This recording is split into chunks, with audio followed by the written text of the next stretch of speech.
You will remain unless you accept. This you will obey. I counsel.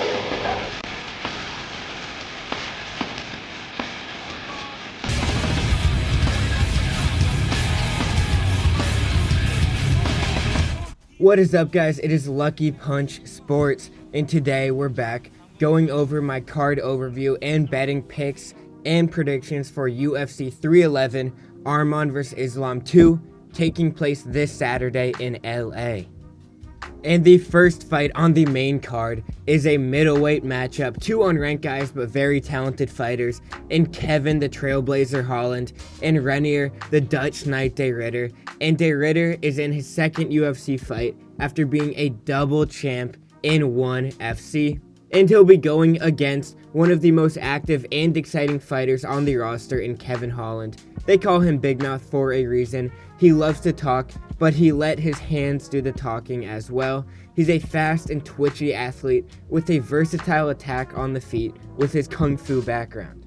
This is already his 24th UFC fight, which is absurd after his last loss at 308. I pretend that fight never happened. Inversely, de Ridder is only in his second UFC fight, coming off a close submission win against Gerald Meerschaert in November. And if you know anything about GM3, his grappling is his strong suit, and his striking is remarkably slow and weak for a vet like him.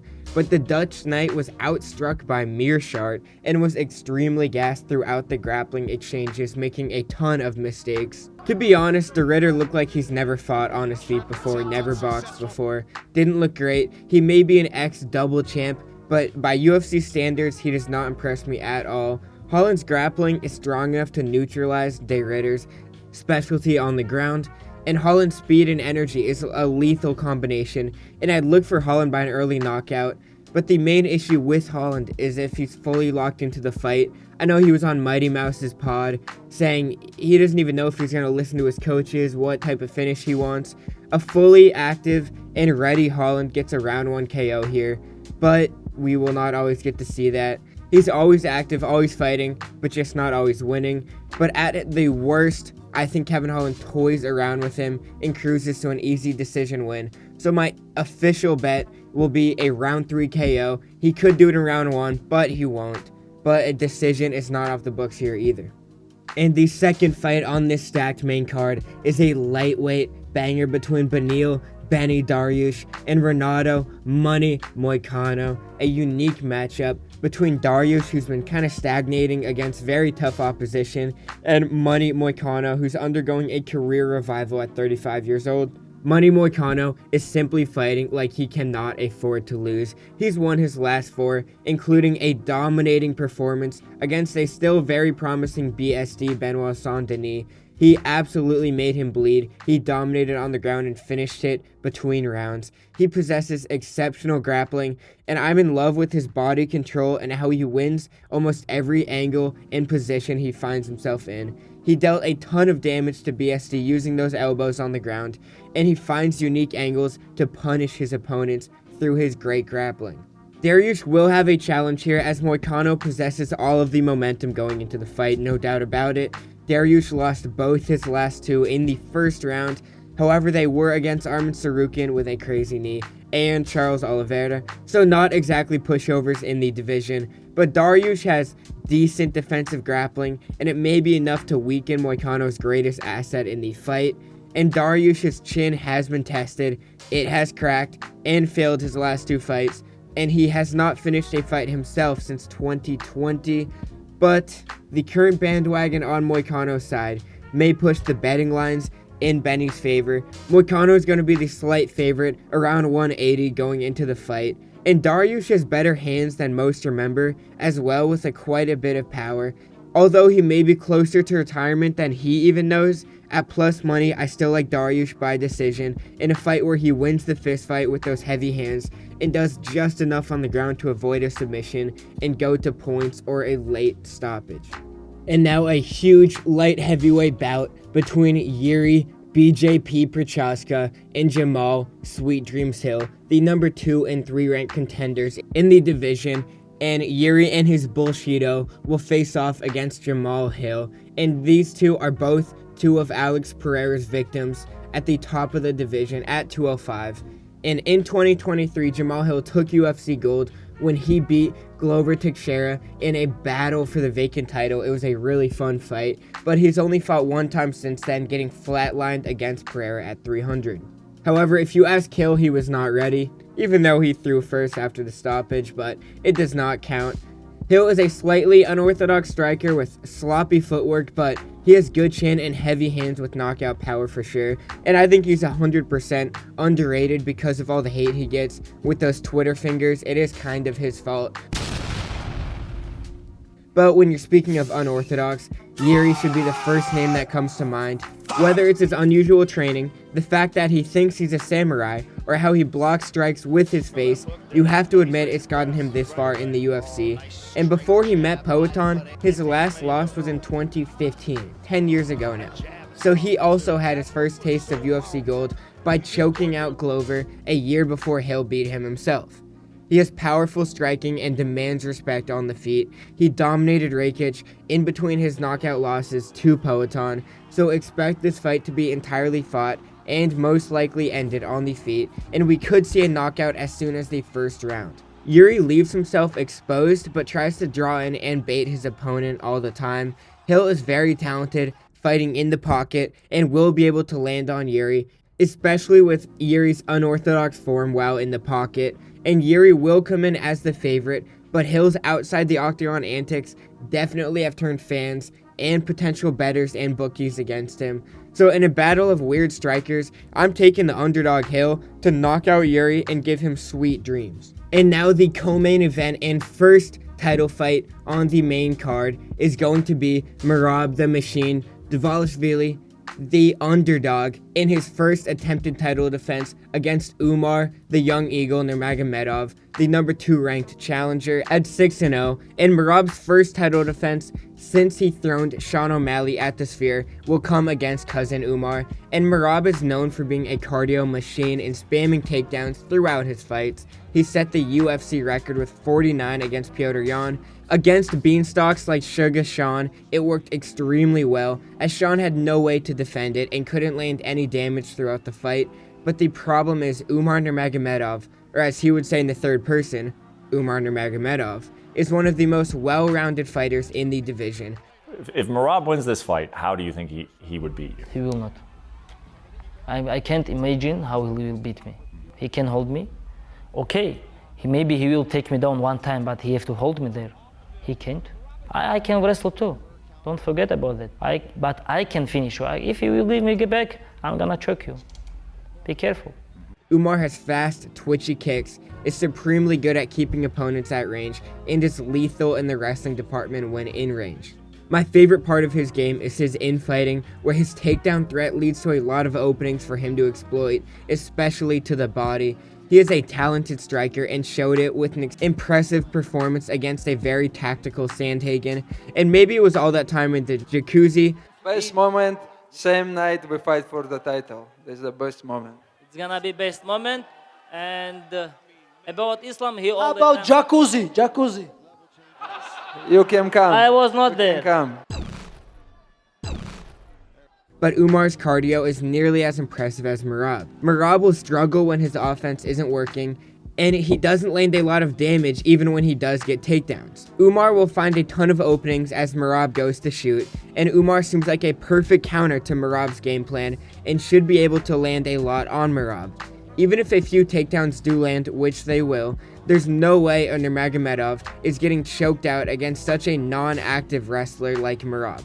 He doesn't tend to strike or deal a lot of damage after he gets that takedown. It's mainly just a freestyle wrestling takedown, and then he resets from there. But Umar's wrestling is as good as his last name suggests, and his scrambling is incredible to watch. Merab tends to shoot without looking to inflict damage, and Umar will be tested, but will deal a lot more damage than Merab even can on the ground. There seems to be a lot of tension between the two, mainly set up by manager Ali. I don't care about you.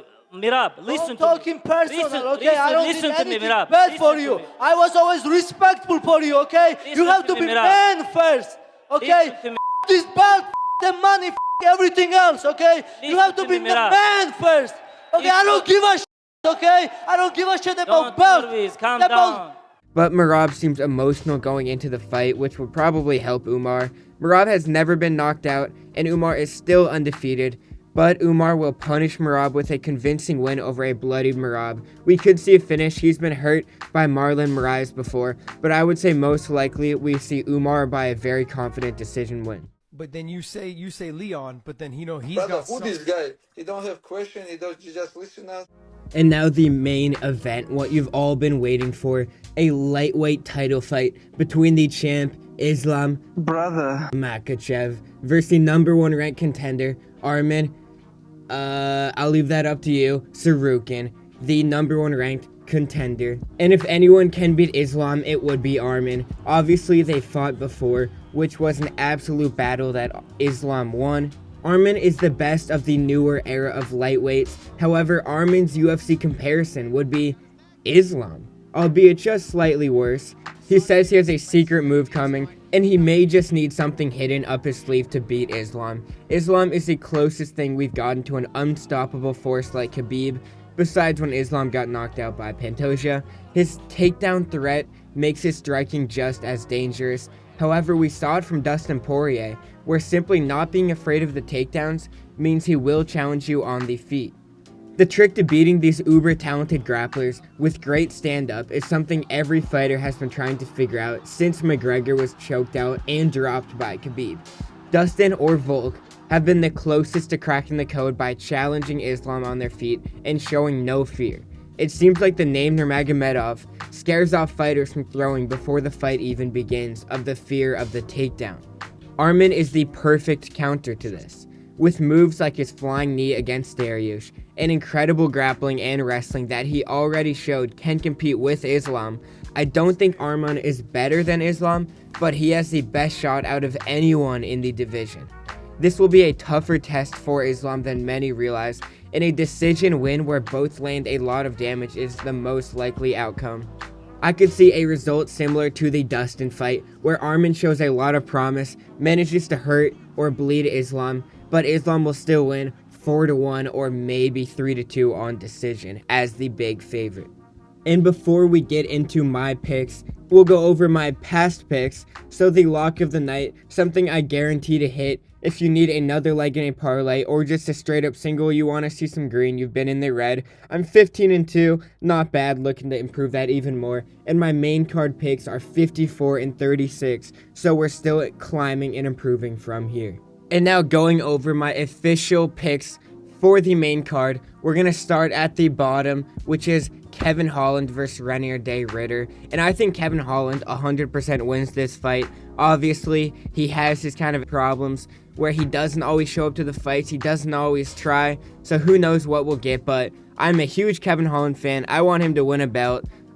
He has that potential with his striking. He wins this fight 9 times out of 10, as Chandler would say. But I would say a KO by Holland in round 3 is most likely. I don't think it will go to decision, but with Holland, you never know. And then moving on, we have Dariush versus Moicano. I'm taking my first underdog of the night. Dariush is a vet, 0-2 in his last fights. Moicano has all the momentum. He can't afford to lose. But I think Moicano's a little hyped because he's kind of funny. He's having this career revival. Dariush is still pretty good. He has heavy hands. I think he'll be able to defend Moicano on the ground, land some damage, and take a decision win.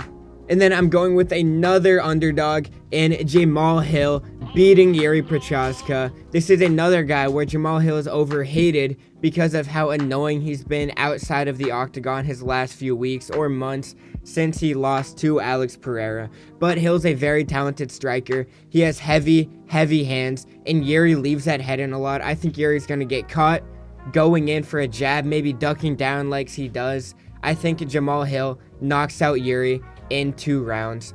And then moving on to the co-main event, I'm taking the challenger Umar Nurmagomedov to take the belt against Merab in his first title defense. I think Merab's attacks are going to have no damage to Umar. He's going to land some takedowns, but Umar has great scrambling, great wrestling, and way better striking. So I think Umar wins a very easy decision if he doesn't hurt Merab in the final rounds of the 5-round fight. And then for the main event, Islam Makhachev versus Arman Tsarukyan. This is a very close one, but I'm taking Islam Makhachev to defend his belt. Arman is very, very good, and if anyone can beat Islam, it would be him. But Islam is just that good. His striking's a little better. His grappling is a little better. His wrestling is a little better than Arman. We've seen it when they fought before. Obviously, both have improved. But I think Islam is going to edge out a decision. It will be close like the Dustin fight. He's going to bleed. I can guarantee that. But Arman will not do enough to get the win, and Islam will get another title defense. And before we move on to the Lucky Punch award show, we'll look at the prelims. I love the prelims, I always do, and I'll point out some great fights going on. So the first fight on the card, Tagir Ulanbekov versus Clayton Carpenter. Carpenter's a great prospect, but Ulanbekov is also very, very good. And then Rinya Nakamura. I'm personally very excited for that fight. He's a great wrestling prospect. We have Grant Dawson on the prelims. We have Jailton Almeida. And then Peyton Talbot, who's been getting a ton of hype recently. So make sure to tune in for the prelims. Don't miss those fights.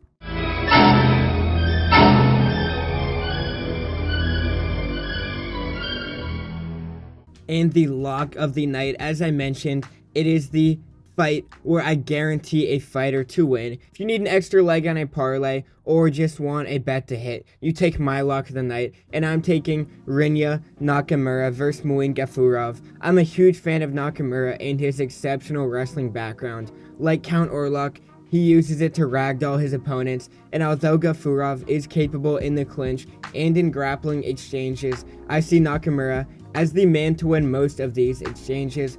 Gafurov is a low ceiling talent, and Nakamura should get a convincing win and only go up from here as the 485 favorite. And the punchline of the night is Dagestani dominance. The entire main and co-main event are made up of fighters from the Caucasus Mountains, and Arman and Merab are going to face off against the Dagestanis and Islam and Umar, and maybe something is in the water or the jacuzzi water there. Either way, you can't deny how they've dominated the UFC in recent years. With Khabib coaching Islam and cousin Umar, this could be the most historic night for their team since UFC 229.